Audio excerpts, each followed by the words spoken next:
Καλημέρα από την Στοκχόλμη. Ελπίζω να είστε όλοι καλά και ελπίζω η πολυπόθητη ειρήνη να έρθει στην Ουκρανία και στον κόσμο. Θέλω να μοιραστώ μαζί σας κάποιες σκέψεις μου αναφορικά με τον πόλεμο που συμβαίνει αυτή τη στιγμή στην Ουκρανία. Αισθάνομαι δυστυχώς ότι πολλοί φίλοι και αγαπημένα μου πρόσωπα έχουν επηρεαστεί από τη ρωσική προπαγάνδα και αναπλάθουν ψευδή επιχειρήματα της ρώσικης πλευράς με τα οποία δικαιολογεί αυτόν τον εγκληματικό της πόλεμο. Θα αναλύσω μερικά κέρια σημεία και θα χαρώ να ακούσω τη γνώμη σας, οπότε ας δούμε μερικά. Οι Ρώσοι ισχυρίζονται ότι υπήρχε μια συμφωνία μεταξύ της τότε σοβιετικής ηγεσίας του Γκορμπατσόφ και των δυτικών κρατών κατά τις συνομιλίες για την επανένωση της Γερμανίας. Ισχυρίζονται ότι υπήρχε αυτή η προφορική συμφωνία, ότι φεύγοντας οι Σοβιετικοί, το ΝΑΤΟ δεν θα έκανε μια επέκταση των μελών του στην Ανατολική Ευρώπη και δεν θα ερχόταν κοντινότερα στα ρωσικά σύνορα. Το επιχείρημα αυτό το βρίσκω λάθος. Σε τέτοια σημαντικά θέματα δεν κάνεις προφορικές συμφωνίες. Έτσι. Σε αυτά γίνονται με γραπτές συμβάσεις και υπογραφές. Εδώ σπίτι παίρνουμε και κάνουμε συμβόλαια. Ναι, το μόνο που υπήρχε ήταν συνομιλίες, καμία συμφωνία. Οπότε το θεωρώ αυτό λάθος.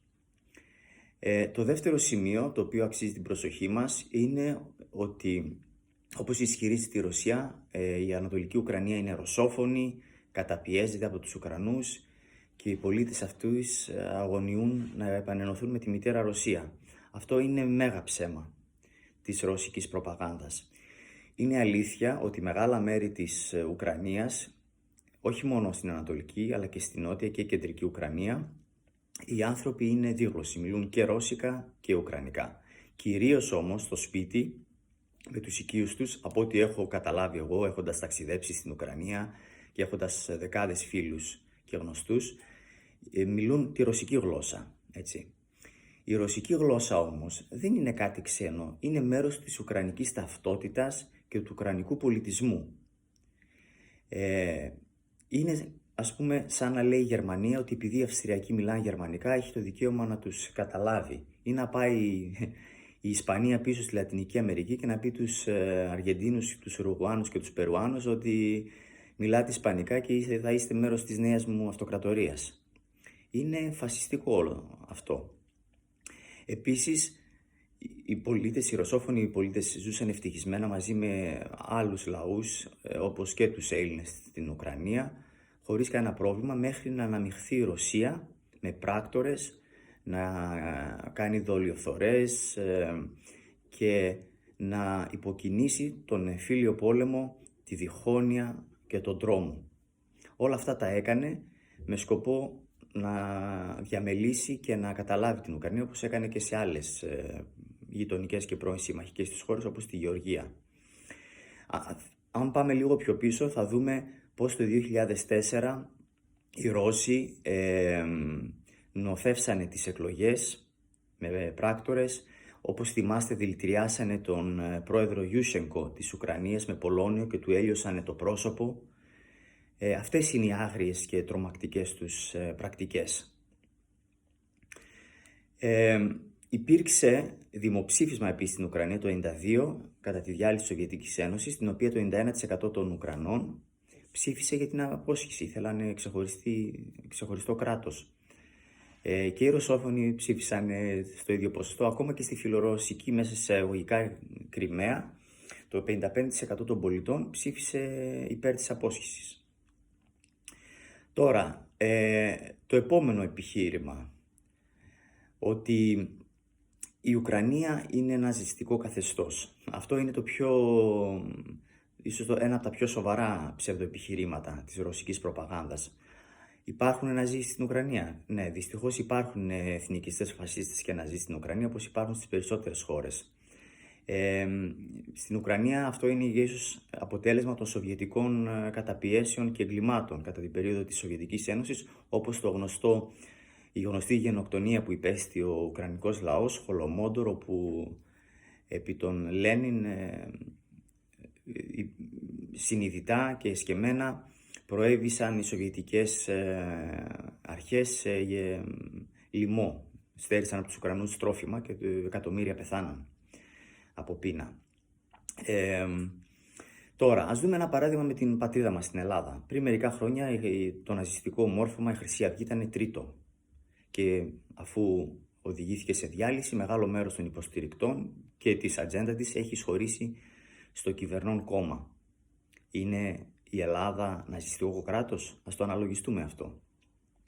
Το ιδιαίτερο της υπόθεσης εδώ πέρα είναι ότι η ρώσικη προπαγάνδα παίρνει πλάθει ένα ψέμα και το περιτυλίσει με διάφορους μανδύες ανάλογα με το κοινό. Δηλαδή, στους Έλληνες δημοκράτες και αριστερούς λέει ότι η Ουκρανία είναι ένα ναζιστικό κράτος.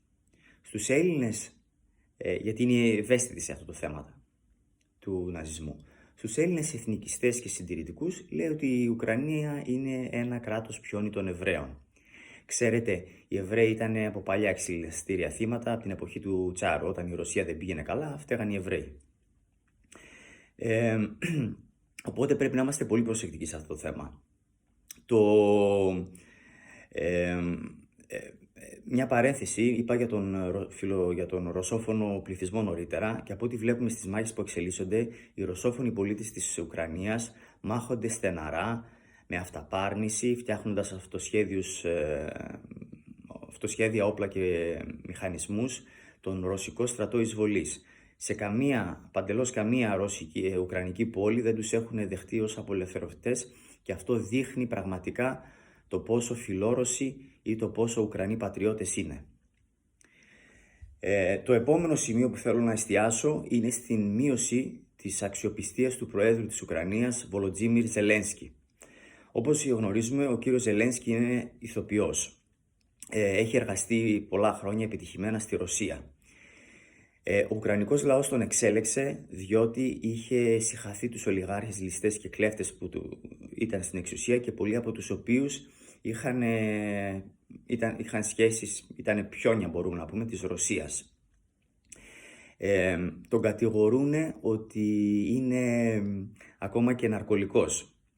Τώρα, εδώ καλύτερα θα ήταν η Ρωσία να κοιτάξει τον καθρέφτη, γιατί κυριεύεται από μια μαφία ολιγαρχών και ένστολων που αρμέγει τον κρατικό πλούτο και κρατάει τον λαό της Ρωσίας στη δίαιτα.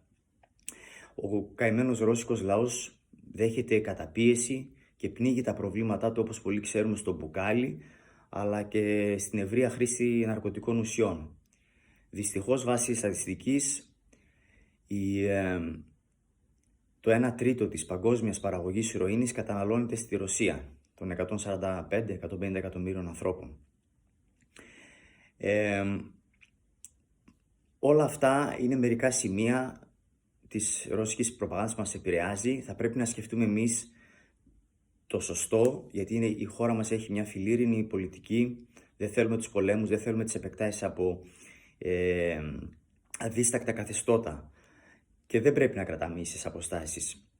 Αλήθεια, πώς θα αισθανόμασταν εμείς ως Έλληνες αν οι Τούρκοι μας χτυπούσαν την πόρτα και καταλάμβαναν ελληνικά νησιά και ο υπόλοιπος κόσμος κρατούσε ίσες αποστάσεις και έβρισκε τα επιχειρήματα του Τούρκου λογικά? Το ότι τα νησιά είναι πάρα πολύ κοντά στην Τουρκία, η Τουρκία είναι μεγάλη χώρα, υπάρχουν τουρκόφωνοι και μουσουλμάνοι στη Θράκη που καταπιέζονται από την Ελλάδα και πρέπει να τους απελευθερώσει κτλ.